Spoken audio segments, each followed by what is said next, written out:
could you tell us about your father? Yes, of course.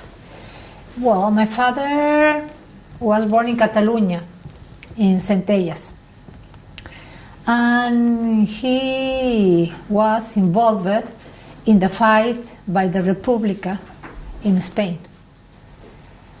And with a special vision, that is a vision of the part of Catalonia, you see, with a tradition of democracy, because Catalonia was a kingdom before to be in Spain. And Catalonia created or wrote the second constitution in Europe in 1200 more or less. And the Catalan people have a history about democracy, about participation, about the different levels of government. And since 1200, they have the government and this idea of autonomy, of the Generalitat. It's the name in Catalan, the Generalitat. Well, and then it's a people with a culture, with a capability to work, to organize their own government and to participate, so special. Then in 1714, this kingdom with their own language, the Catalan, was dominated in a fight by the repartition from Europe in that years, in 1714. Then Catalonia was dominated or conquered, could be the word more or less, from Iberians, from the Spain, we call now like Spain, like Spain. For this reason, the people of Catalonia have an identity with a culture, with a history, with a fight of autodetermination. And since these years, they have a contradiction with the central government of Madrid. And they continued fighting by the autonomy, by the self-determination, and to have their own authorities and a special and different way to be and to work. And then my father, that was born in Catalonia, had this identity, this culture, this tradition. With the Republic in Spain, before Franco, they fight hard to maintain the República in Spain, and as a way to maintain the autonomy and their own ways to fight and to live and to act and to be governed by their own government. Catalonia was the last territory that fell with in the war, civic war against Franco, you know, and many of the people that fight by the República must to go to the exile by walking by the Pyrenees and to be refugee or exiled, not exiled exactly in France, because they were put in concentration camps. My father was one of them. He was so young, he was 24, 25 years old, and was the only one of their family that goes to the exile or that goes out from Spain. At the beginning, he was in a camp of concentration, but he had the advantage that he was first in Mexico 3 years before that followed the war, because he went to Mexico in a special commission. He was part of the party that was created for Andreu Nin. Andreu Nin was in these years the secretary of Trotsky. And then the conjuncture was that Trotsky was persecuted for Stalin, and the secretary of Andreunin, the secretary of Trotsky was a Catalan man, Andreunin. This man conformed the party of the workers, Unified Marxist Party of Workers in Catalonia. And then my father was part of this party, not Trotskyista, but he was part of this party. And he had a commission to go to Mexico, camouflated in a team of baseball. Then they come to Mexico, a team, and my father talked with the President Cárdenas in this age, and Cárdenas say, okay, we will give the asilo to Trotsky. And Cárdenas at the same time give support to get some arms and money to return to continuous fighting by the República. But finally they lost the war. Franco was the man that got the government in Spain as a dictator, that he was more than 40 years in the government. And many people from Spain, women and men from Spain, comes to Mexico, and Mexico opened the doors. Mexico has a history to open doors for people that were persecuted by political ideas. Then to Mexico arrived a lot, thousands of Spanish people. One of them was my father.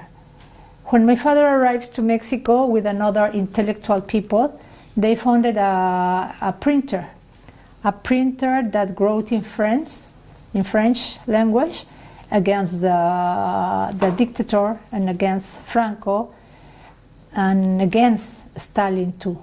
This was a situation that they fight by. They support Trotsky, but not for be Trotskistas, because they was against communists. It's a particularity of the civic war.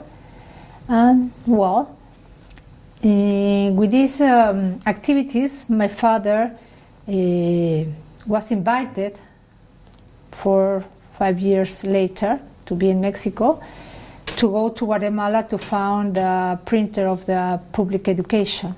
And my father say, okay, yes, I will. I go to Guatemala.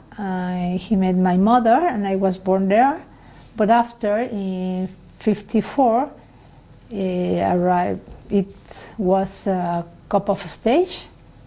You know, it's correctly the cup of stage, because Castillo Armas imposed another kind of dictator, because the government in that age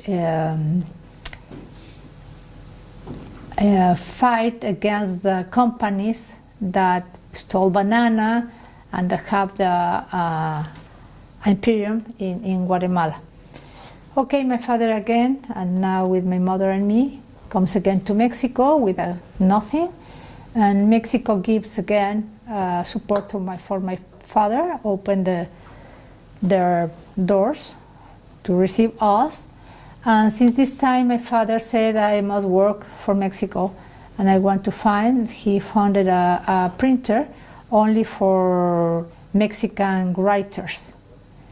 He ever said that the people, men or women that wrote, is producing culture and needs to be supported.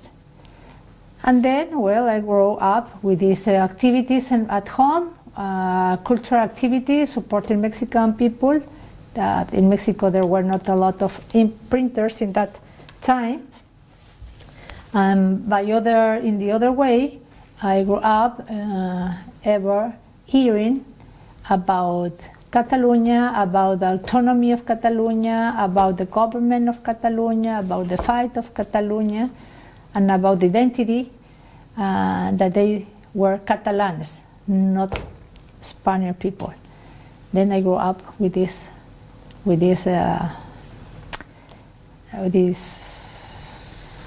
words, this thinking.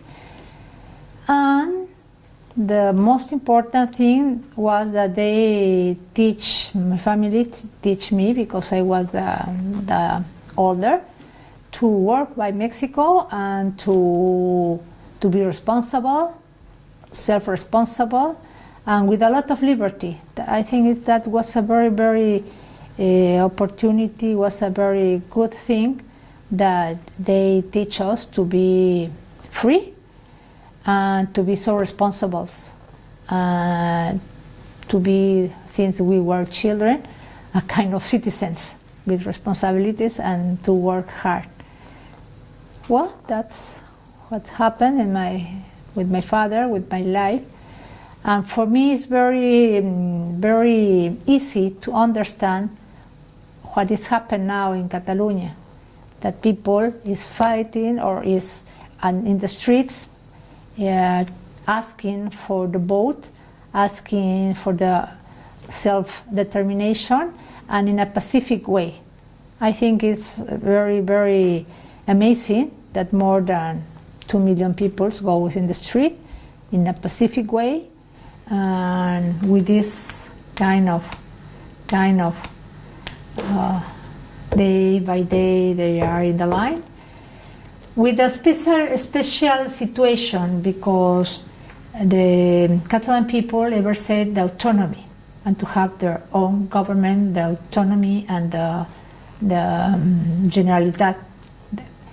But from maybe 7 years ago to now, day by day, the people that wants the independence is growing up, is increasing. Then I think it's because the contradiction with the government in Spain. Then is the best aliad, maybe the best tool to convince people for independence. For me, it's so familiar to hear about that, and to say, well, it's the dream of our fathers, our grandfathers. It's so easy to think about that and to understand why people is in the streets in the way that they are now. Yes, maybe for other people it's not they can't understand why. But this is a history, a culture, an identity, and a long time fighting.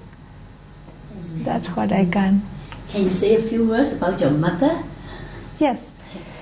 Well, my mother is from Guatemala. Is younger than my father, 26 years younger than my father. Was easy, I think, to her to be a complement with my father, because one thing is that she was so young, and the personality of my father is so strong, so seductor, was so seductor, yes. And then my mother is in a way to work hard too, and to be the partner of my father, and to teach us how to work hard too, but in a different way. Very, very interesting, because it's a meeting of two different cultures, but they teach us to grow up in a working hard. Yeah. Yes, thank you very much. Thank you. Thanks for you to ask about that.